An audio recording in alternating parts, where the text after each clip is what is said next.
ជំរាបសួរលោកគ្រូនិងមិត្តភ័ក្តិទាំងអស់គ្នានាងខ្ញុំឈ្មោះថានច័ន្ទសៃនីមកពីក្រុមទី5ដែលមានសមាជិកចំនួន5នាក់1ថានច័ន្ទសៃនី2ទេពស្រីនិត3ផលរចនា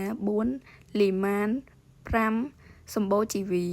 ដោយប្រធានបទថ្ងៃនេះយើងនិយាយអំពី Advanced Business Plan ហើយអាជីវកម្មដែលក្រុមរបស់ខ្ញុំជ្រើសរើសក្នុងការបង្កើតនោះគឺ Aura Scrap ហើយក្នុងការបង្កើតអាជីវកម្មនេះក៏មាន4ចំណុចធំៗដូចគ្នាចំណុចទី1 Executive Summary ចំណុចទី2 Synthetic Formulation ចំណុចទី3 Synthetic Development ចំណុចទី4 Synthetic Implementation ហើយថ្ងៃនេះខ្ញុំលើកចំណុចទី1 Executive Summary ដើម្បីមកបកស្រាយសូមមកដល់ចំណុចបន្ទាប់តើ Aura Scrap គឺជាអ្វី Aura Scrap ឬក៏ Aura Cafe Scrap គឺជាផលិតផលថែរក្សាស្បែកដែលផលិតឡើងដោយគ្រឿងផ្សំធម្មជាតិ 100% ដែលបានលេចចេញជារូបរាងឡើងសម្រាប់គ្រប់ប្រភេទស្បែកជាពិសេសនោះគឺគ្រឿងផ្សំដែលស្ថិតនៅក្នុង Aura Scrap របស់យើងគឺជាគ្រឿងផ្សំធម្មជាតិ 100% ដែលមិនប៉ះពាល់ទៅដល់សុខភាពស្បែកចូលមកដល់ចំណុចបន្ទាប់គម្រោងនៃការលក់ Aura Scrap របស់យើងគឺមានគោលបំណងក្នុងការបង្ហាញអំពីសក្តានុពលនៃកំណើនរបស់ម៉ាកយីហោតាមរយៈការមើលឃើញយ៉ាងច្បាស់លាស់និងពឹងផ្អែកទៅលើទិន្នន័យយ៉ាងច្បាស់លាស់ដូចគ្នាជាពិសេសនោះគឺតាមរយៈការបង្ហាញទិន្នន័យការលក់ដែលមានការព្យាករណ៍ការប្រៀបធៀបប្រាក់ចំណូលឬក៏ប្រាក់ចំណាយប្រចាំខែនិងសូចនាករការអនុវត្តផលិតផលនិងការមើលឃើញតាមរយៈការបង្ហោះអំពីសមត្ថភាពរបស់ Aura ក្នុងការបង្កើតប្រាក់ចំណូលជាក់លាក់នៅក្នុងទីផ្សារថែរក្សារាងកាយឬក៏ថែរក្សាស្បែកជាពិសេសនោះគឺការមើលឃើញឡើងច្បាស់ដោយផ្អោតទៅលើរង្វាន់សំខាន់ៗដូចជាបរិមាណលក់ប្រចាំខែកំណើនប្រាក់ចំណូលនិងការអនុវត្តបណ្ដាញសង្គមដូចជាការលក់អនឡាញឬក៏ការលក់ខាងក្រៅជាពិសេសឧបករណ៍មើលឃើញ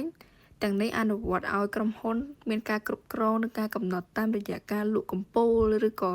យ៉ាងឆាប់រហ័សនៃការវាយតម្លៃប្រសិទ្ធភាពទីផ្សារនិងការគណនាគំរូនៅតម្រូវការរបស់អតិថិជនជាដើមចំណុចរបស់ខ្ញុំត្រូវបានបញ្ចប់ជូនទៅដល់មិត្តភ័ក្តិខ្ញុំជាអ្នកបកស្រាយបន្តជំរាបសួរលោកគ្រូម្ដងទៀតខ្ញុំឈ្មោះទេពសេនិតមកពីក្រុមទី5ឥឡូវចូលដល់ chapter 2និយាយតាក់ទងពី strategy formulation ចឹងចូលដល់ 2.1 តាក់ទងទៅនឹងការចុះបញ្ជីផ្លូវច្បាប់ឬក៏គេហៅថា legal registration និយាយរួមទៅមិនថាអាជីវកម្មតូចឬក៏អាជីវកម្មធំទេគឺយើងត្រូវតែចុះបញ្ជីផ្លូវច្បាប់អញ្ចឹង slide ហ្នឹងខ្ញុំនិយាយតាក់ទងពីការចុះបញ្ជីផ្លូវច្បាប់របស់ scrap របស់ពួកខ្ញុំក្នុងការចុះបញ្ជីផ្លូវច្បាប់អាជីវកម្មមួយឲ្យបានស្របច្បាប់វារួមមានអ្នកទទួលខុសត្រូវរយៈពេលនិងថវិកាប៉ាន់ស្មានព្រោះដោយសារតាយើងអត់ទាន់បានរត់ឯកសារអីត្រឹមត្រូវអញ្ចឹងគឺយើងត្រូវតាមើលថាតើអាជីវកម្មរបស់ពួកខ្ញុំនឹងត្រូវចំណាយអស់ប្រមាណទៅលើការចុះបញ្ជីផ្លូវច្បាប់នឹងអញ្ចឹងជំហានទី1ការចុះបញ្ជីក្រសួងពាណិជ្ជកម្មឬក៏គេហៅថា MOC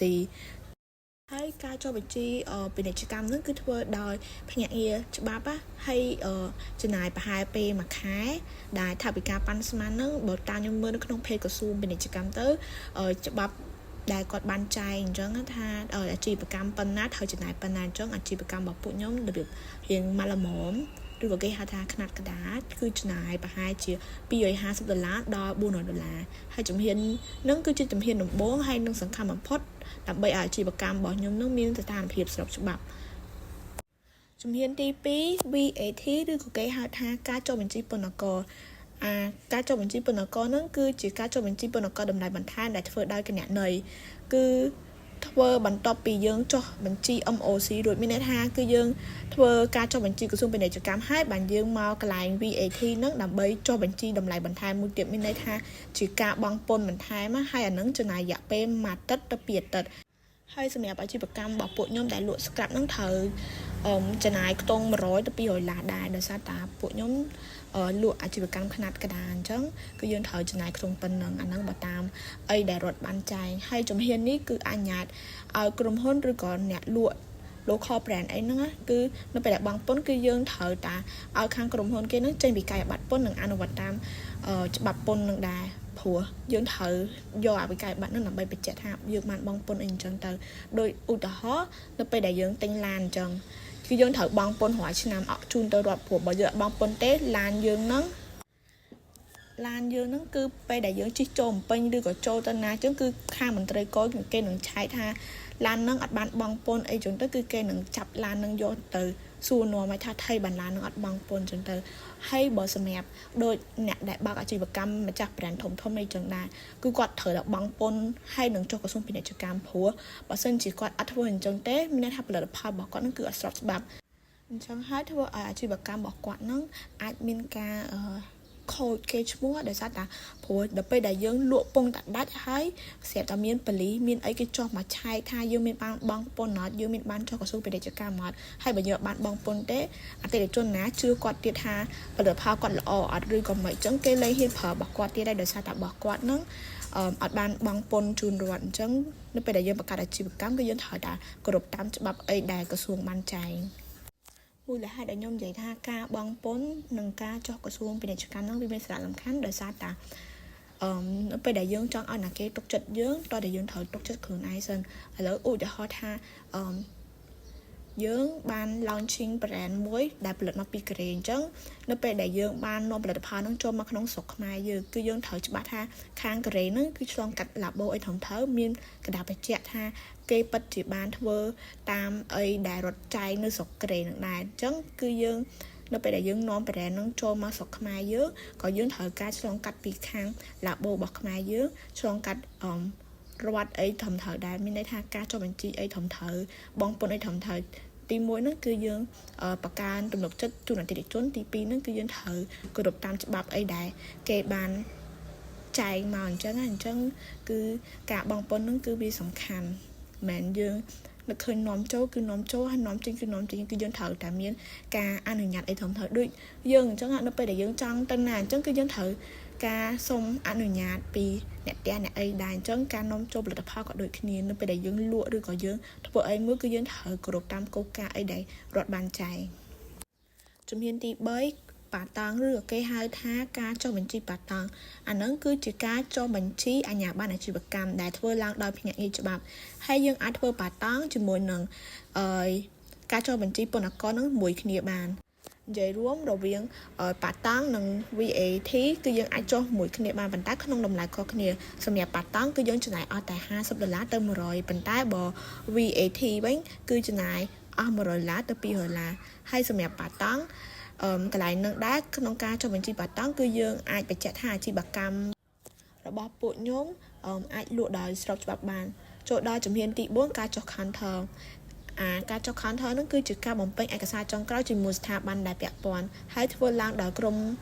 bắp rồi bọc krom hồn anh nó cứ dân thưa trong khỏi kia bằng giờ số đạp tới nóไปđại dương thưa oxy ruột bật mát cái dương tới cái lại vì ấy thì bật mà tiếc cái dương thời tới cái lại bạt tàng hay bàn dương tới cái lại khán thơ phẳng nè anh nó khán thơ phẳng nó cứ chỉ cái lại bóng bệnh ai cả xa trong cái bằng hay giờ số đáp tới cứ như thưa pi mà đàn cá tới mà đàn cá hay mẹp cá cho counter part nó đá cứ trên này $10 tới $150 chấm hiên đi đá từ này tha mà trừ cam bảo bụi dưới nước lụa đòi sọc bập mình ha lụa đòi pin lên mà cứ như ở pay client nằng cá ở bán bong pon rồi có cá thưa ấy khó cho là ai nam mua để sao đại dân thưaกระดบตามโกกาเอาให้ปีđàn cáตีmua là hỗ trợ đàn cáตีบุญจังสรุปชีร่วมการchoบัญชีจะประกันมีบนธนาคารสำคัญให้จำนายระยะไปประหารมาขายเติมมาขายกันละสำหรับทาวิกาไว้คือจำนายแล้วประหารแพงหมดละดอลปมบ่อย$50ประตบปีเป็นจับเยอะอาชีพประกันบ่อยเยอะอาจบางดำนาการบ้านสำหรับฉบับหนึ่งจีพลการบ้านในโดยสารยงบันเทอร์กรุบแหลกคันเอาให้โจดอปีจุดปีนิยายปี product description hay cái product description nó miên cho nó tới họ đo tập bài trong nhom nằng riệp rót pi cho nó tới niềm môi nó ỏi suối rồi chỗ đó cho nó môi tôi vậy đãต้องpi phải tập Paco bọc bộ nhom giống tập Paco bọc bộ nhom nó cứ chỉ Ura Coffee Body Scrub đại dương club tại hai thang scrub cà phê nằng giống scrub bọc bộ nhom nó miên cho nó bay hồi gram hay dương do cho máu không tại lại buồn gì cả lại chẳng hay dương ai lụa khăn nông tại lại phèm gì ba này để sao đại dương trên này ban tịnh mình tàn chẳng cứ dương lụa khăn nông tại lại muối đại xăm rốm hay vì mình thay lại pek còn mình thọc bị đại cứ lụa lại muối đại à tại chọn ai tại tôi do bán mình đây tha nè sau lá có con ai phở bán hay xong nè bột món này thưa cá có con ai phở bán để sao ấy tìm muối cứ dương cật đà cho nó nè nó khăn nông sọc bọc bụi dương này để sao ta sau lá cứ con ai vô lên mà hiện tròn mà này chẳng cứ dương lụa trong tại lại một mùi hiện ní cứ mình đây tha con ai នឹងសន្សំបានទិញអញ្ចឹងដោយសារតែវាអត់ថ្លៃពេកហើយក៏អត់ថោកពេកដែរសម្រាប់បងដែលគាត់ធ្វើការមិនថាធ្វើការក្រុមហ៊ុនឬក៏រោងចក្រអីទេគឺគាត់ត្រូវចំណាយច្រើនមែនទែននឹងថ្លៃធ្វើដំណើរដូចថ្លៃសាំងថ្លៃអីជាដើមថ្លៃម្ហូបថ្លៃផ្ទះថ្លៃអីចឹងទៅអញ្ចឹងគឺគាត់អត់ចង់ចំណាយទៅលើ skin care ណាដែលថ្លៃ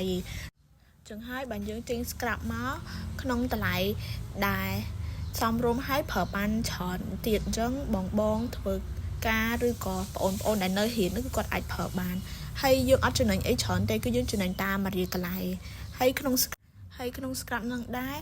វាជួយជំនួសកោសិកាចាស់របៀបដូចក្អែដូចអីអញ្ចឹងហើយនឹងអាក្រិនខ្មៅវាមិនជួយបាត់ទាំងអស់ប៉ុន្តែវាជួយឲ្យវាស្រាលជាងមុនដែររបៀបអញ្ចឹង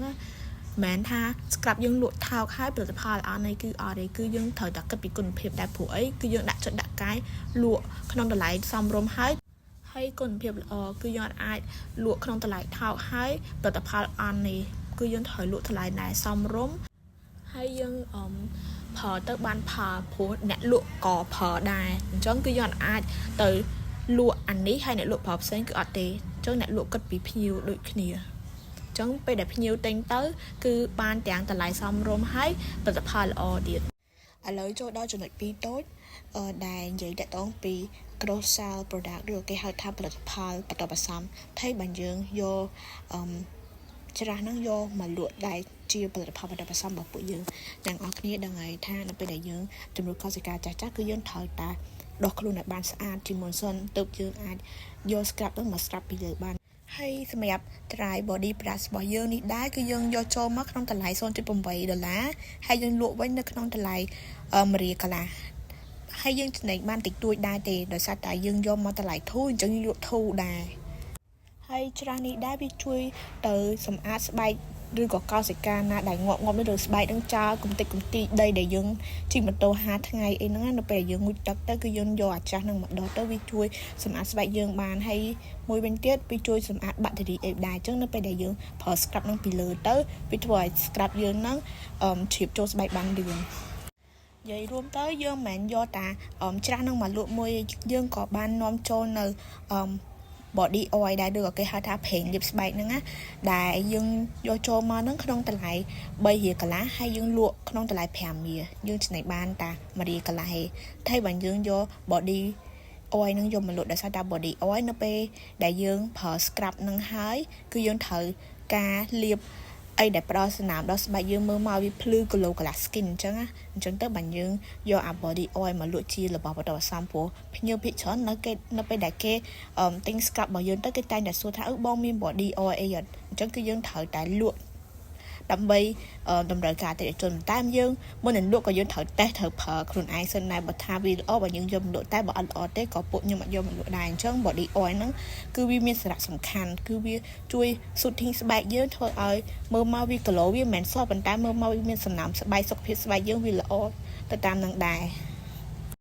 ឥឡូវចូលដល់3តូចតាក់ទងទៅនឹងគ្រឿងផ្សំអញ្ចឹងខ្ញុំសូមលើកយកគ្រឿងផ្សំមកនិយាយបន្តិចដោយសារតែអ្នកទាំងអស់គ្នាដឹងហើយscrub របស់ពួកខ្ញុំគឺធ្វើឡើងពីគ្រឿងធម្មជាតិអញ្ចឹងខ្ញុំនឹងរៀបរាប់គ្រឿងធម្មជាតិនីមួយៗថា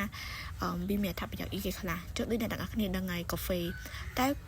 scrub របស់ពួកខ្ញុំមិនមែនយកកាហ្វេដែលគេឆុងហើយយកមកលាយ scrub ទេគឺយើងយកកាហ្វេដែលថ្មីហើយយើងយកកិនទៅជាម្សៅកាហ្វេមួយវិញទៀតអ្នកទាំងអស់គ្នាដឹងហើយថាកាហ្វេវាមានអត្ថប្រយោជន៍មែនតើនៅពេលដែលយើងយកវាធ្វើជា scrub វាជួយឲ្យស្បែកយើងនឹងភ្លឺថ្លាហើយជួយជំនួសកោសិកាធម្មជាតិបានទៀតមួយវិញទៀតវាជួយឲ្យស្បែកយើងរៀងអលោងទន់ហើយនឹងភ្លឺថ្លាវាមិនមែនសតែគ្រាន់តែវាជួយជំនួសក្អែណាដែលងាប់ឬក៏ស្បែកយើងមើលមកអត់សូវភ្លឺអត់សូវអីអាហ្នឹងវាជួយបានរៀងច្រើនដែរឥឡូវយើងក៏លេខមកមើលទឹកឃ្មុំវិញម្ដងអ្នកទាំងអស់គ្នាដឹងហើយថាទឹកឃ្មុំគឺវាមិនមែនត្រឹមតែជំនួយដល់ស្បែកទេវាជំនួយដល់សុខភាពយើងទៀតនៅពេលដែលយើងដូចរបៀបថាយើងរៀងចុកពោះចុកអីក៏យើងអាចដាក់ទឹកឃ្មុំនិងមួយស្លាបព្រាញ៉ាំមួយទឹកក្តៅក៏បានដែរអីអញ្ចឹងគឺវាជួយច្រើនមែនតើអញ្ចឹងទឹកឃ្មុំក៏វាជួយនៅក្នុង scrub ដែរដោយសារអីទឹកឃ្មុំវាជួយផ្ដល់សំណើមនិងថែរក្សាស្បែកយើងមានថាសំណើមដល់ស្បែកយើងហើយវាមានលក្ខណៈប្រឆាំងបាក់តេរីហើយនឹងជួយការពារការកាត់មុនទៀតព្រោះអ្នកខ្លះក៏គេមានមុនខ្នងឬក៏មុនធុងអីចឹងក៏វាជួយកាត់បន្ថយដែរហើយអីដែលសំខាន់គឺជួយកាត់បន្ថយការលាកនឹងស្បែកដែលមើលមករបៀបរៀងឈឺឈួញអីចឹងក៏ទឹកឃ្មុំវាអាចជួយបានដែរ ហើយមួយវិញទៀតធ្វើឲ្យស្បែកយើងនឹងមានអារម្មណ៍ថាទន់និងមានសុខភាពល្អនិយាយទៅនិយាយឲ្យស្រួលស្ដាប់ហ្មងទៅគឺទឹកឃ្មុំជួយរក្សាស្បែកយើងនឹងឲ្យមានសំណើមមើលមកវារបៀបភ្លឺថ្លាអីអញ្ចឹងណាហើយនឹងមានសុខភាពល្អហើយមួយវិញទៀតតទៅនឹងល្មៀតឬក៏បល័យល្មៀតអីនៅក្នុងនឹងដែរដោយសារអីអ្នកខ្លះគាត់ថាបល័យល្មៀតអត់អាចយកទៅធ្វើស្ក្រាប់បានទេអាហ្នឹងវាជាគ្រឿងស្លអីទៅប៉ុន្តែល្មៀតវាជួយឲ្យស្ក្រាប់របស់យើងនឹងកាត់បន្ថយស្នាមហើយវាធ្វើឲ្យស្បែករបស់យើងនឹងបន្ថយការលាកអ្នកខ្លះនៅពេលដែលគាត់កោរហូមដៃហូមជើងទៅមាននលាកកូនហូមកូនអីហ្នឹងក៏វាជួយកាត់បន្ថយដែរហើយល្មៀតហ្នឹងជួយឲ្យស្បែកយើងនឹងវាភ្លឺមានពណ៌ភ្លឺស្មើគ្នាអញ្ចឹងហើយវាជួយឲ្យប្រឆាំងអុកស៊ីតកម្មនិងការពារស្បែកជួយឲ្យស្បែករបស់យើងនឹងមានពន្លឺមើលទៅមានសុខភាពល្អនិយាយទៅល្មៀតនឹងជួយសម្រួលស្បែកយើងឲ្យមើលមកវារៀងភ្លឺហើយនឹងការពារស្បែកយើងបានល្អឥឡូវយើងចូលដល់គ្រឿងផ្សំបន្ទាប់គឺប្រេងដូងអ្នកទាំងអស់គ្នាដឹងស្រាប់ហើយប្រេងដូងគឺយើងអាចញ៉ាំក៏បានយើងអាចយកមកលាបសក់ក៏បានយើងអាចយកមកធ្វើដាក់លាយជាមួយនឹងស្រាប់ក៏បានដែរដោយសារតែប្រេងដូងជួយផ្ដល់សំណើមដល់ស្បែកធ្វើឲ្យស្បែករបស់យើងនឹងវាទន់ហើយមើលមកឲ្យវាអត់ស្ងួតដែររបៀបវាជួយបំពន់ស្បែកយើងឲ្យមានសុខភាពល្អនិងភ្លឺថ្លាផងដែរសម្រាប់អំពិលទុំអ្នកខ្លះគិតថាអំពិលទុំមិនអាចលាយមួយស្កាប់បានទេក៏ពិតគឺវាលាយបានដូចតែល្មៀតយើងដែរតែគ្រាន់តែអំពិលទុំហ្នឹងវាមានអាស៊ីតធម្មជាតិដែលជួយឲ្យស្បែកយើងនឹងបំបត្តិកោសិកាចាស់ៗនិងជួយឲ្យស្បែកយើងនឹងភ្លឺថ្លាចំណែកឯវីតាមីន E វិញអាហ្នឹងក៏ជួយស្បែកយើងដែរណាដោយសារតែជួយការពារពីការខូចខាតអីផ្សេងដូចជាអាលៀកឬក៏អីអញ្ចឹងណាហើយវាជួយចូលទៅជួសជុលកោសិកាស្បែកយើងធ្វើឲ្យមើលមករបៀបមានលក្ខណៈសារធាតុបំពន់ណាជួយពន្យាភាពចាស់របស់ស្បែកយើងហើយធ្វើឲ្យស្បែកយើងនឹងមើលមកស្អាតរបៀប glow glass skin អីចឹងទៅហើយចំពោះប្រេងក្អូបឬក៏គេហៅថា fragrance oil ហ្នឹងអាហ្នឹងគេដាក់យកក្លិនវាដើម្បីមើលមកហត់មកវារបៀបឈ្ងុយកាហ្វេហើយឈ្ងុយក្លិនប្រេងហ្នឹងធ្វើក្លិនប្រេងហ្នឹងនៅពេលដែលយើងយក scrub ហ្នឹងទៅ spa ទៅកន្លែង spa អីចឹងយើងបើកមកមានអារម្មណ៍ថាអូចង់ប្រើ scrub ហ្នឹងមែនតើដោយសារតែក្លិនវាឈ្ងុយរបៀបឈ្ងុយបែបសតុនណាចឹងទៅធ្វើឲ្យយើងនឹងមានអារម្មណ៍ថាវាស្រស់ស្រាយហើយយើងមានអារម្មណ៍ផលវាដោយសារតែទី1ផលទៅបានស្បែកស្អាតទី2បានក្លិនក្អូបហើយវាជួយបំពន់ស្បែកយើងទៀតនិយាយទៅនៅក្នុងគ្រឿងផ្សំដែលយើងរៀបរាប់ខាងលើត្រួសម៉ានមុខហ្នឹងគឺមាននៅក្នុង Ura Cafe Body Scrub របស់ពួកយើងហ្មងហើយវាផ្សំឡើងពីធម្មជាតិពិតដែលវាជួយឲ្យស្បែករបស់យើងនឹងភ្លឺថ្លាមានសុខភាពល្អហើយយើងអាចប្រើជាប្រចាំថ្ងៃបានហើយមួយវិញទៀតសម្រាប់របៀបប្រើប្រាស់វិញគឺងាយស្រួលមែនតើគឺយើងគ្រាន់តែដាក់ទឹកផ្សាមខ្លួនហើយយើងដោះសាប៊ូឲ្យស្អាតជាមួយនឹងច្រាសដែលយើងមានលក់ហ្នឹងណាយើងដោះខ្លួនឲ្យស្អាតទៅតបមកយើងយក scrub កាហ្វេហ្នឹងយកមកលាបលើខ្លួនថ្នមហើយយើងលាបចោលលើខ្លួនយើងហ្នឹងមានន័យថាយើងម៉ាស្សាថ្នមទុកវាចន្លោះពី10ទៅ15នាទីហ្នឹងសម្រាប់បងឬក៏អូនណាដែលមានពេលវេលាគ្រប់គ្រាន់តែបើបងអូនណាដែលមានពេលតិចគឺយើងអាចទុកតែ3ទៅ5នាទីហើយលាងទឹកចេញទៅនឹងទទួលបានស្បែកមួយដែលមានសុខភាពល្អហើយភ្លឺថ្លាជាងមុនមានអារម្មណ៍ថាស្បែកយើងមើលមករបៀបទន់ glow glass skin របៀបចង់តែប៉ះអញ្ចឹងណាហើយបើយើងបានលាបជាមួយនឹង body oil ទៀតគឺរត់តាទទួលបាននៅស្បែកដែលស្អាតហើយមានសុខភាពល្អចូលដល់ 2.3 តាក់ទងទៅនឹង vision ឬក៏យើងហៅថាទស្សនវិស័យគោលដៅដែលធំបំផុតរបស់ពួកខ្ញុំហ្មងគឺខ្ញុំចង់ឲ្យគេស្គាល់កាហ្វេ scrub របស់ពួកខ្ញុំឲ្យកាន់តែច្រើនមានថាលក់ទៅឈានមុខគេឲ្យគេស្គាល់ច្រើនហើយមួយវិញទៀតហ្នឹងគឺចង់លើកកម្ពស់ដល់ការថែរក្សាខ្លួនឯងដែរដោយសារតែយើងត្រូវទិញអីដែលខ្លួនឯងស្រឡាញ់អញ្ចឹងទៅធ្វើឲ្យយើងមានអារម្មណ៍ល្អដល់ពេលដែលយើងស្អាតយើងមានលុយយើងរកលុយបានយើងអាចទិញអីដែលយើងចង់បានមួយវិញទៀតគឺឲ្យបង្កើនភាពជឿជាក់លើខ្លួនឯងនៅពេលដែលយើងប្រើផលិតផលរបៀបស្អាតទៅយើងជឿជាក់យើងអាចចាំបាច់ណាគេទៅសារគឺយើងអាចទៅសារខ្លួនឯងបានហើយក្នុងនឹងដែរនៅពេលអនាគតយើងចង់ឲ្យអតិថិជនUra Scrub ហ្នឹងជឿទុកចិត្តលើយីហោរបស់ពួកយើងព្រោះពួកខ្ញុំមិនមែនបើកអាជីវកម្មហ្នឹងក្នុងរយៈពេល1ថ្ងៃឬក៏2ថ្ងៃគឺយើងបើកច្រើនហើយចង់បរិច្ចាគការច្រើនអញ្ចឹងគឺយើងចង់ឲ្យអតិថិជនមានទំនុកចិត្តមកលើពួកខ្ញុំហើយណាមួយscrub ទាំងអស់ហ្នឹងទាំង scrub ទាំងច្រាសទាំង body oil គឺពួកយើងប្រើទាំងអស់មានន័យថាយើងនិយាយផ្សេងលក់ផ្សេងហើយយើងប្រើរបស់ផ្សេងហើយអតិថិជនប្រើផ្សេងគឺអត់ទេយើងលក់អីយើងប្រើហ្នឹង ចឹងសង្ឃឹមថាមានបងក៏ដូចជាអូនមួយចំនួនដែលគាត់ហ៊ានមិនថានៅវិទ្យាល័យឬក៏សាកលវិទ្យាល័យជួយគ្រប់គ្រងខ្ញុំផងនិយាយលេងអ្នកទាំងអស់គ្នាប៉ុន្តែខ្ញុំសង្ឃឹមថាអ្នកទាំងអស់គ្នានឹងជួយគ្រប់គ្រងពួកខ្ញុំដែរឥឡូវចូលដល់ 2.4 តកតងទៅនឹង mission ឬក៏យើងហៅថាបេសកកម្មគឺពួកយើងនៅក្នុងហាងគឺយើងតែងតែអនុវត្តវាជារៀងរាល់ថ្ងៃដើម្បីឲ្យទស្សនវិស័យយើងខ្លាចជាការពិតមានន័យថាបេសកកម្មរបស់យើងហ្នឹងគឺយើងផលិតផលិតផលថែស្បែកដែលមានគុណភាពខ្ពស់និងមានសុវត្ថិភាពរបៀបផលប្រាក់ទៅដោយទំនុកចិត្តព្រោះដោយសារតែគ្រឿងផ្សំហ្នឹងគឺផ្សំពីធម្មជាតិ 100% ហើយអ្នកលក់បញ្ជាក់ដដែលថាអ្នកលក់ក៏ប្រើដែរអញ្ចឹងគឺអ្នកលក់អាចដាក់សារជាតិដែលមានជាតិកាត់ឲ្យភ្ញៀវប្រើទេគឺអត់ទេគឺយើងក៏ឆ្លៃស្បែកយើងអញ្ចឹងយើងក៏ត្រូវគិតពីអតិថិជនដែរមួយវិញទៀតធានាថាផលិតផលរបស់យើងមានសុវត្ថិភាពសម្រាប់ស្បែកជាទៅខ្ញុំបញ្ជាក់ដដែលហ្មងថារាល់ផលិតផលឬក៏អីក៏ដោយនៅពេលដែលយើងចេញយកគឺយើងត្រូវតេស្តមុនចែកបងប្អូនឬក៏អ្នកនៅចិត្តផ្ទះអីប្រើហើយដឹងផលថាវាមិនហើយគឺយើងយកចំណុចកណ្ដាលមួយដែលយើងអាចគិតថាវាល្អគឺយើងនឹងយកមកលក់យើងអត់អាចនិយាយទៅគឺយើងអាចបន្លំអតិថិជនបានទេព្រោះអតិថិជនឥឡូវឆ្លាតគឺគាត់ដឹងថារបស់ហ្នឹងមិននៅពេលដែលប្រើលើស្បែកយើងនិយាយថាល្អដល់ពេលដែលគេប្រើអត់ល្អគឺថ្ងៃក្រោយឈប់មកទិញយើងអញ្ចឹងគឺយើងត្រូវតែផ្ដោតទៅនុកចិត្តជូនអតិថិជនហើយគឺយើងត្រូវចេះរੂរាយរាក់ទាក់ដាក់ភ្ញៀវចេះសួរពីបញ្ហាស្បែកភ្ញៀវមិនអីចឹងទៅគឺយើងអាចទុកភ្ញៀវចោលបានទេព្រោះអ្នកទាំងអស់គ្នាដឹងហើយអាជីវកម្មនៅពេលដែលយើងបើកមួយគឺយើងត្រូវចេះរੂរាយរាក់ទាក់ចេះស្វាគមន៍ភ្ញៀវចេះទទួលខុសត្រូវអញ្ចឹងទៅអាជីវកម្មរបស់យើងរបៀបថារលូនទៅមុខហើយមានគេស្គាល់កាន់តែច្រើនដោយសារតានៅពេលដែលយើងចេះយកចិត្តទុកដាក់មួយភ្ញៀវគឺភ្ញៀវគាត់គិតថាអូកន្លែងនេះតម្លៃសមរម្យហើយចេះ take care អតិថិជនទៀតអញ្ចឹងការ take care ហ្នឹងគឺសំខាន់មែនតើមិនថាភ្ញៀវឬក៏អ្នកទិញ online ឬក៏មកទិញផ្ទាល់ទេហើយថ្ងៃក្រោយទៅគឺគាត់នឹងណែនាំមិត្តភ័ក្តិគាត់ឲ្យមកទិញហាងយើងហើយដោយសារតា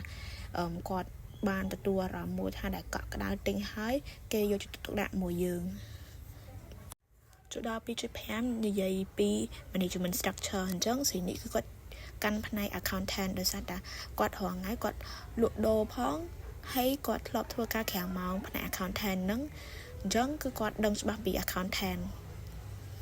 ហើយខ្ញុំទេពស្រីនេះគឺជាអ្នកកាន់ខាង stock control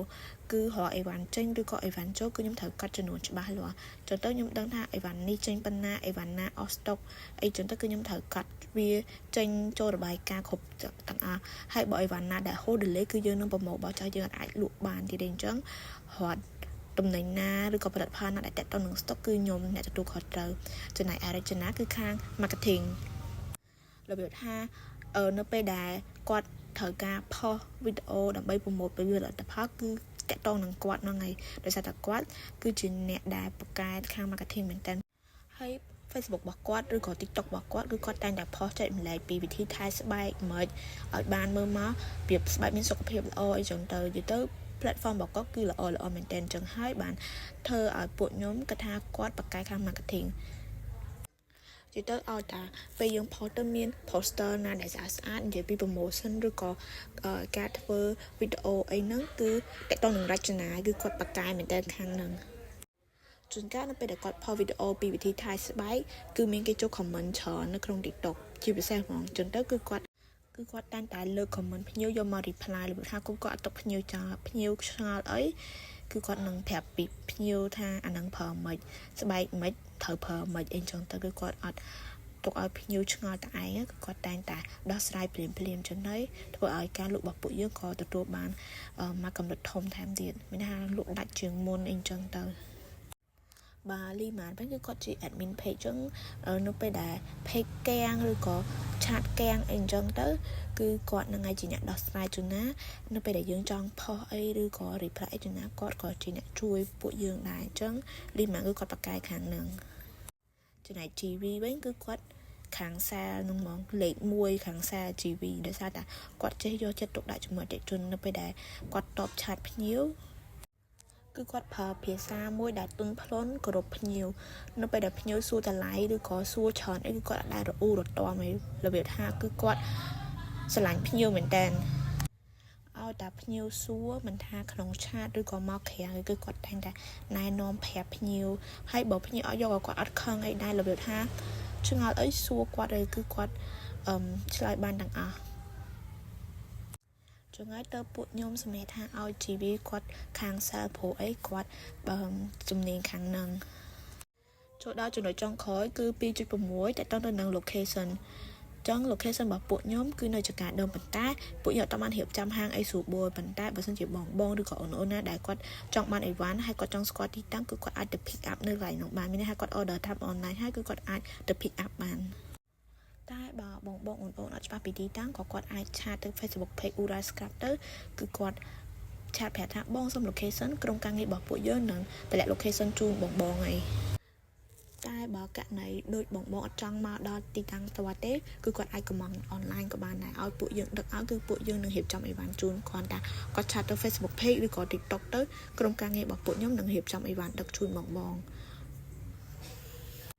ចំណុចរបស់ខ្ញុំបានដល់ទីវាចប់ចឹងចូលដល់មិត្តភ័ក្តិរបស់ខ្ញុំគឺរចនាជំរាបសួរលោកគ្រូនិងសួស្តីអ្នកទាំងអស់គ្នាខ្ញុំផលរចនាមកនិយាយពី Chapter 3 Strategic Development Chapter 3និយាយពីរបៀបដែលអាជីវកម្មរៀបចំយុទ្ធសាស្ត្រដើម្បីឈានទៅដល់ទីផ្សារនិងសម្រេចគោលដៅទីផ្សារវារួមមាន Target Market Marketing Mix និង Marketing Goal and Objective ស្លាយបន្ទាប់គឺ 3.1 Target Market និងចំណុចខាងក្រោមគឺ 3.1.1 Target Customer ចំពោះ Target Market ទីផ្សារគោលដៅគឺមានន័យថាជាក្រុមមនុស្សដែលយើងផ្ដោតទៅលើវាសំខាន់ព្រោះយើងមិនអាចលក់ឲ្យមនុស្សគ្រប់គ្នាបានទេសម្រាប់ Aura Coffee Body Scrub យើងផ្ដោតទៅលើមនុស្សដែលចាប់អារម្មណ៍ទៅលើការថែរក្សាស្បែកនិងផលិតផលធម្មជាតិវាជួយយើងកំណត់ផលិតផលតម្លៃនិងការផ្សព្វផ្សាយបានយ៉ាងត្រឹមត្រូវហើយអាចដឹងពីអតិថិជនគោលដៅរបស់ Aura Coffee Body Scrub ថាជានរណានិងទីផ្សារដែលយើងផ្ដោតទៅលើនោះគឺជាទីផ្សារបែបណាហើយចំណុចខាងក្រោមនោះគឺ 3.1.1 Target Customer អតិថិជនគោលដៅមិនកំណត់ថាជាស្ត្រីឬក៏បុរសទេប៉ុន្តែពួកគេភាគច្រើននោះគឺជាស្ត្រីពីអាយុ18ឆ្នាំដល់40ឆ្នាំព្រោះនេះគឺជាវ័យដែលសំខាន់កំពុងពីស្រឡាញ់ស្បែកព្រោះពួកគេប្រើផលិតផលថែរក្សាស្បែកជាញឹកញាប់និងតាមដានបែបបទសម្រស់តាមបណ្ដាញសង្គមផ្សេងៗសម្រាប់អាជីវកម្មរបស់ពួកយើងនឹងពួកយើងក៏បានផ្ដោតទៅលើការផ្សព្វផ្សាយទៅលើ TikTok និង Facebook ផងដែរចំណុចបន្ទាប់ទៀតគឺ 3.1.2 Target Competitor គូប្រជែងការដឹងពីគូប្រជែងគឺសំខាន់ដើម្បីយល់ដឹងពីស្ថានភាពទីផ្សារយើងនឹងបែបម៉េចហើយគូប្រជែងរបស់យើងភាគច្រើននោះគឺជាប្រែនៅក្នុងស្រុកនិងអ្នកលក់អនឡាញសម្រាប់ Aura Coffee Body Scrub យើងប្រកួតប្រជែងដោយប្រើគ្រឿងផ្សំធម្មជាតិតម្លៃសមរម្យនិងការទំនាក់ទំនងដ៏ផ្ទាល់ជាមួយនឹងអតិថិជន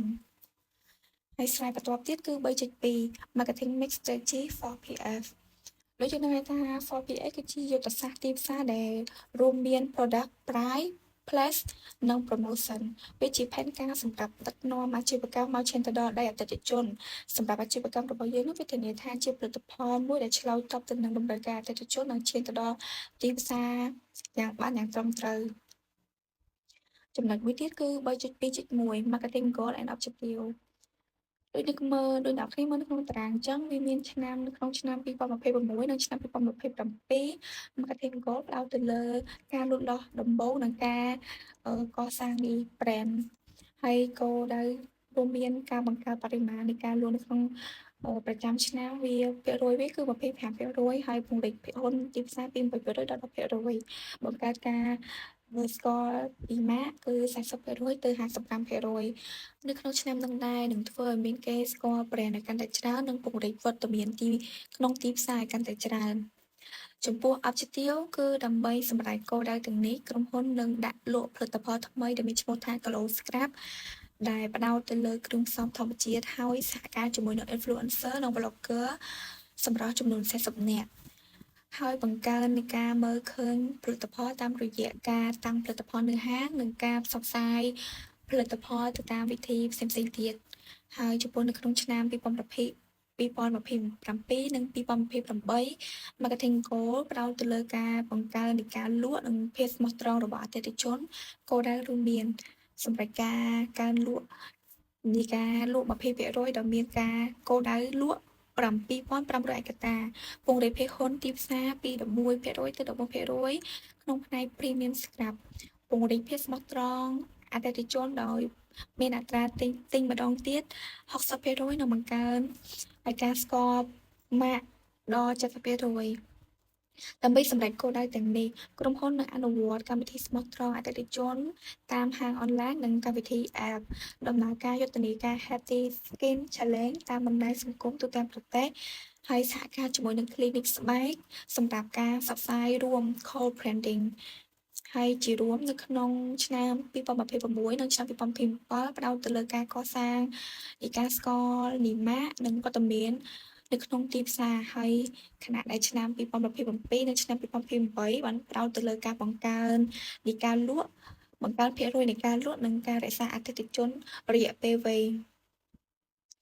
ហើយ marketing goal និង objective ជាគោលដៅដែលយើងចង់សម្រេចតាមរយៈការអនុវត្ត marketing mix strategy ហើយគោលដៅទាំងនេះវាជាចំណុចណែនាំសម្រាប់សកម្មភាពនៅក្នុង Annex 1 ដល់ Annex 3ដែលខ្ញុំនឹងបកស្រាយបន្ទាប់ទៀតនេះហើយ slide បន្ទាប់ហ្នឹងគឺ Annex 1 Key Activity Plan នៅក្នុងឆ្នាំ2026និងឆ្នាំ2027ហើយនៅក្នុង activity ហ្នឹងដែរខាង marketing ជាអ្នកទទួលខុសត្រូវនៅក្នុងផ្នែកជ្រើសរើសបុគ្គលិកលក់ការជ្រើសរើសធ្វើឡើងនៅក្នុងខែមករាខែមេសានិងខែវិច្ឆិកាដើម្បីគ្រប់គ្រងនឹងការលក់នៅក្នុងឆ្នាំហើយមានជាការ promotion នៅថ្ងៃ Valentine ពាក់កណ្ដាលឆ្នាំបុណ្យអុំទូកនិងបុណ្យណូអែលដើម្បីជំរុញនៃការលក់នៅក្នុងឱកាសពិសេសទាំងនេះហើយមានជាការសកម្មភាពចុះជួបជាមួយនឹងអតិថិជនត្រូវធ្វើជារៀងរាល់ខែបុគ្គលិកលក់ត្រូវជួបអតិថិជនសក្តានុពល5នាក់នៅក្នុងរយៈពេល5ថ្ងៃដើម្បីបង្កើនការលក់របស់ពួកគេហើយប្រអប់ខាងក្រោមមានជា accounting និង sale ត្រូវប្រកាសពន្ធប្រចាំខែជារៀងរាល់ខែដើម្បីអនុវត្តតាមច្បាប់ហិរញ្ញវត្ថុហើយខាង accounting និង sale ហ្នឹងក៏ត្រៀមរបាយការណ៍ចំណេញនិងខាតប្រចាំខែដើម្បីតាមដានស្ថានភាពអាជីវកម្មផងដែរ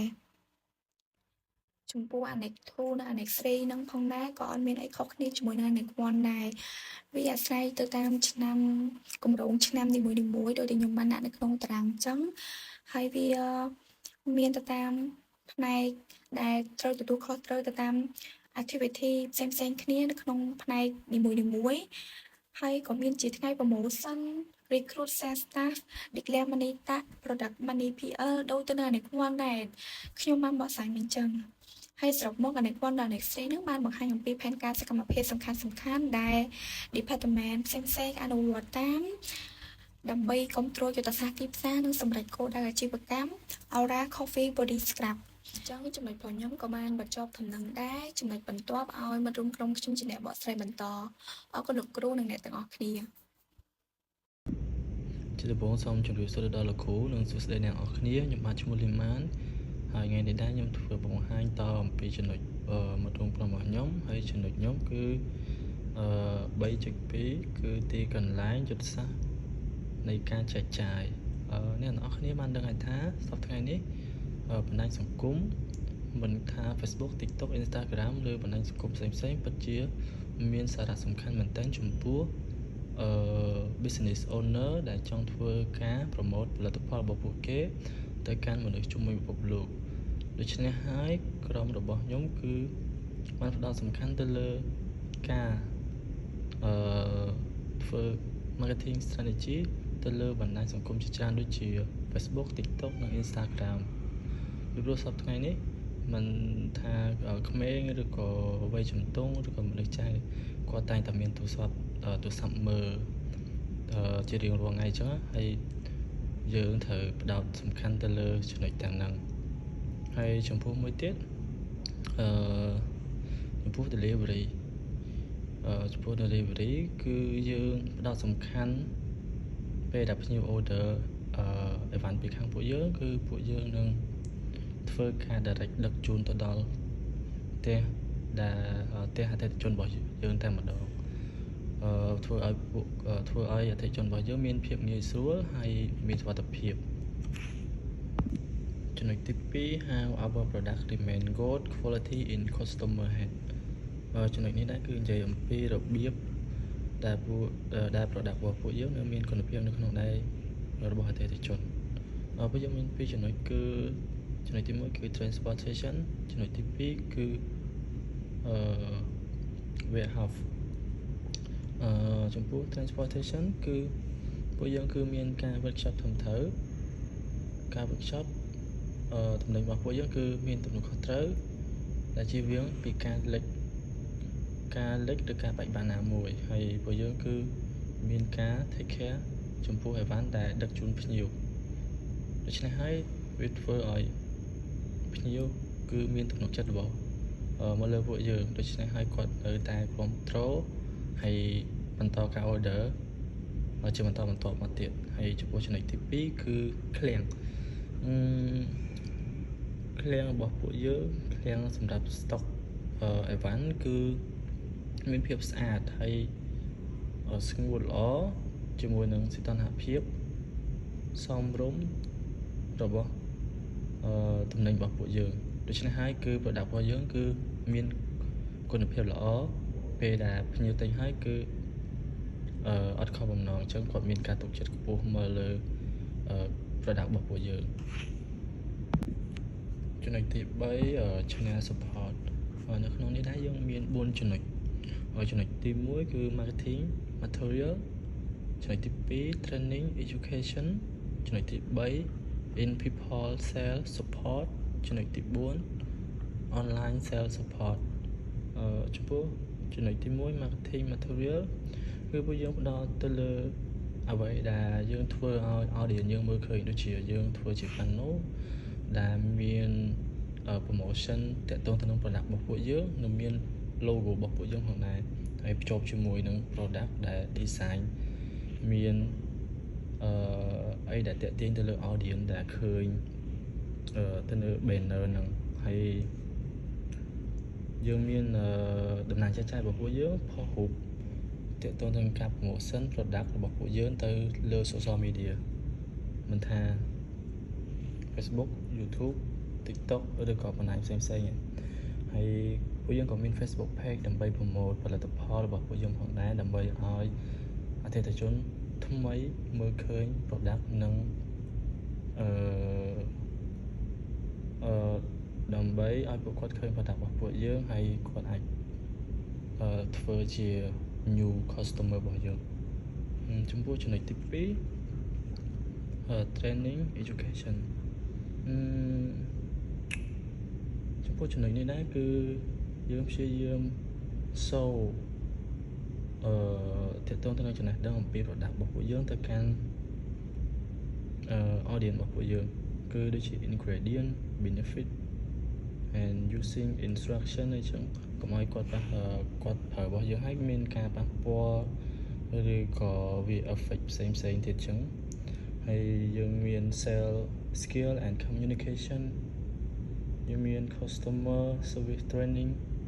ដែលចំពោះចំណុចនេះដែរគឺតាក់ទងទៅនឹង customer service training គឺយើង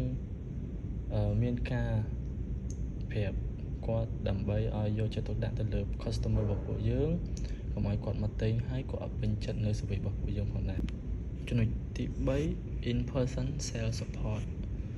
ចំពោះចំណុចនេះដែរគឺយើងផ្ដោតសំខាន់ទៅលើដំណើរចែកចាយពិតជាមានសារៈសំខាន់មែនទែនចំពោះការរុញឲ្យ customer ថ្មីស្គាល់ពី product របស់ពួកយើងហើយនិងអត្ថប្រយោជន៍អំពី product របស់ពួកយើងដូច្នេះហើយយើងត្រូវតែមានការលើកទឹកចិត្តទៅដំណើរចែកចាយរបស់ពួកយើងនៅពេលដែលគាត់ទិញអីវ៉ាន់ពីយើងចំនួន200យើងត្រូវមានការលើកទឹកចិត្ត discount តម្លៃឬក៏យើងអាចថែមថយតំណែងរបស់ពួកយើងឲ្យគាត់ថែមដូច្នេះហើយវាពិតជាលើកទឹកចិត្តឲ្យគាត់ណែនាំ customer ថ្មីឲ្យស្គាល់ផលិតផលយើងផងដែរចំពោះចំណុចទី4គឺ online sales support ចំពោះចំណុចនេះដែរគឺពិតជាមានសារៈសំខាន់មែនតើចំពោះ business owner ដែលត្រូវតែមាននៅពេលដែលយើងបើក business មួយព្រោះឥឡូវនេះគឺណាគេក៏មានទូរស័ព្ទដែរអញ្ចឹងគឺយើងធ្វើ marketing strategy ទៅលើ online នោះពិតជាមានប្រសិទ្ធភាពមែនតើដូច្នេះហើយខាងក្រុមនោះគឺផ្ដោតសំខាន់ទៅលើការធ្វើ online promotion ដូចជា post ទៅលើ online អំពី our promotion របៀបចឹងហើយ digital advertising to support and boost our business to success ចំណុចទី4 channel motivation evaluation ចំណុចនេះគឺនិយាយអំពីការលើកទឹកចិត្តនិងការវាយតម្លៃផ្សេងៗដូច្នេះហើយរាល់ពេលដែលតំណាងចែកចាយរបស់ពួកយើងគាត់ទិញ product ពួកយើងច្រើនពួកយើងត្រូវមាន discount ទៅពួកគាត់ឬក៏មានការថែមអីផ្សេងៗទៅគាត់ដើម្បីទិញទឹកចិត្តគាត់ឲ្យគាត់ចូលចិត្ត product របស់ពួកយើងកាន់តែខ្លាំងហើយគាត់អាចណែនាំទៅលើទៅកាន់ customer ថ្មីឲ្យគាត់ស្គាល់មួយទៀតចំពោះចំណុចទី2តម្លៃពិសេសសម្រាប់យើងអាចមានផ្ដល់តម្លៃពិសេសសម្រាប់ long term partner របស់ពួកយើងត្រូវមានតម្លៃសមរម្យ special សម្រាប់គាត់ហើយយើងអាចមានប្រាក់រង្វាន់សម្រាប់ការលក់ប្រចាំឆ្នាំរបស់ពួកគាត់ហើយចំពោះចំណុចចុងក្រោយគឺនៅពេលដែលយើងមាន product ថ្មីយើងនឹងអាចផ្ញើឲ្យដំណាងចែកចាយរបស់ពួកយើងតេស្តវាឬក៏ប្រើវា direct អត់គិតលុយពួកឲ្យយើងឲ្យគាត់តេស្តហើយគាត់អាចថតវីដេអូផុសនៅក្នុង social media ដើម្បីឲ្យ customer គាត់ឃើញនិងគាត់ចូលមកទិញ product របស់ពួកយើង that's why we is the good way for marketing strategy ចំពោះចំណុចខ្ញុំមកដល់ទីបញ្ចប់ហើយមករួមក្រុមខ្ញុំនឹងធ្វើការមកស្រាយបន្តពីខ្ញុំទៀតអរគុណ ជំរាបសួរលោកគ្រូសួស្តីមិត្តភ័ក្តិទាំងអស់គ្នានាងខ្ញុំសម្បូរជីវីឡើងធ្វើមួយបទបង្ហាញតពីមិត្តភ័ក្តិរបស់ខ្ញុំដែលនិយាយអំពីចំណុចទី4 strategy implementation ដែលនិយាយអំពីរបាយការណ៍លទ្ធផលនៃការលក់របស់នាយកដ្ឋានដែលនាយកដ្ឋាននោះរួមមាននាយកដ្ឋាននៃការលក់នាយកដ្ឋានរដ្ឋបាលនិងនាយកដ្ឋានគណនេយ្យដែលរបាយការណ៍ទាំងនេះជួយឲ្យយើងតាមដានលទ្ធផលការងារនិងការស្វែងរកបញ្ហាផ្សេងៗនិងការកែលម្អការសម្រេចបាននូវគោលដៅចូលមកដល់ slide ទី1នាយកដ្ឋាននៃការលក់ដែលជារបាយការណ៍លទ្ធផលការលក់ផលិតផល Urea Body Scrub ដំបូងខ្ញុំនឹងបង្ហាញអំពីលទ្ធផលការងាររបស់នាយកដ្ឋានការលក់ដែលចំនួនផលិតផលនៃការលក់នឹងនៅក្នុងតារាងនេះយើងបានបង្ហាញច្បាស់ហើយថាគោលដៅដំបូងដែលយើងដាក់នឹងគឺ100ឯកតាក្នុងមួយសប្តាហ៍ប៉ុន្តែលទ្ធផលដែលយើងទទួលបាននោះគឺបានតែ60ឯកតាក្នុងមួយសប្តាហ៍អញ្ចឹងការសម្រេចគោលដៅនឹងអត់ទាន់បានសម្រេចគោលដៅនៅឡើយទេចូលមកដល់ចំណុច revenue ដែលជាចំណូលគោលដៅដែលយើងដាក់កំណត់នៅប្រចាំខែនោះគឺ$600ខណៈពេលដែលចំណូលពិតប្រាកដដែលយើងទទួលបាននោះគឺតែ$240ក្នុងមួយខែអញ្ចឹងលទ្ធផលនោះគឺវាអាចនិយាយបានថាវាជិតដល់គោលដៅប៉ុន្តែវាអត់ទាន់បានសម្រេចបាននៅគោលដៅដែលយើងបានកំណត់ត្រូវការកែលម្អបន្ថែមទៀតហើយចូលមកដល់ចំណុចមួយទៀតគឺតកតងជាមួយនឹងអតិថិជនថ្មីគោលដៅដែលយើងកំណត់ថាយើងនឹងអាចតាក់ទាញអតិថិជនថ្មីហ្នឹងគឺ20នាក់ក្នុងមួយខែប៉ុន្តែយើងទទួលបានហ្នឹងគឺវាដល់ទៅ30នាក់អញ្ចឹងគោលដៅរបស់យើងវាលើសពីការសម្រេចលើគោលដៅយើងបានដាក់ហ្នឹងអញ្ចឹងវាជាការមួយដែលបញ្ជាក់ថាផលិតផលរបស់យើងហ្នឹងគឺមានភាពតាក់ទាញទៅកាន់អតិថិជនចូលមកដល់ចំណុចមួយទៀតតកតងជាមួយនឹងការអតិថិជនចាស់ដែលគាត់ត្រឡប់មកទិញផលិតផលយើងម្ដងទៀតអញ្ចឹងគោលដៅដែលយើងបានដាក់ហ្នឹងគឺ15នាក់ក្នុងមួយខែប៉ុន្តែលទ្ធផលដែលយើងទទួលបានដែលភ្ញៀវគាត់ត្រឡប់មកជាផលិតផលយើងវិញគឺបានតែ10នាក់អញ្ចឹងការកំណត់គោលដៅរបស់យើងហ្នឹងគឺវានៅអត់បានសម្រេចនៃការបញ្ជាទិញឡើងវិញរបស់អតិថិជនមួយវិញទៀតសម្រាប់ការបញ្ជាទិញដែលគិតជាភាគរយគោលដៅដែលយើងបានដាក់ហ្នឹងគឺ 98% ហើយលទ្ធផលពិតប្រាកដដែលយើងទទួលបានហ្នឹងគឺបានតែ 97% អញ្ចឹងលទ្ធផលហ្នឹងគឺចិត្តបានសម្រេចនៅគោលដៅដែលយើងបានដាក់ហើយសរុបមកវិញនាយកដ្ឋានលក់មានភាពល្អក្នុងការទាក់ទាញអតិថិជនថ្មីប៉ុន្តែតម្រូវឲ្យមានការកែលម្អទៅលើការលក់និងការរក្សានៅអតិថិជនចាស់ហើយក៏ដូចជាចំណុចទាក់ទាញនៅអតិថិជនថ្មីនឹងការលក់ផលិតផលផងដែរចូលមកដល់ slide ទី2ដែលជានាយកដ្ឋានរដ្ឋបាលដែលនិយាយពីរបាយការណ៍ KPI របស់បុគ្គលិក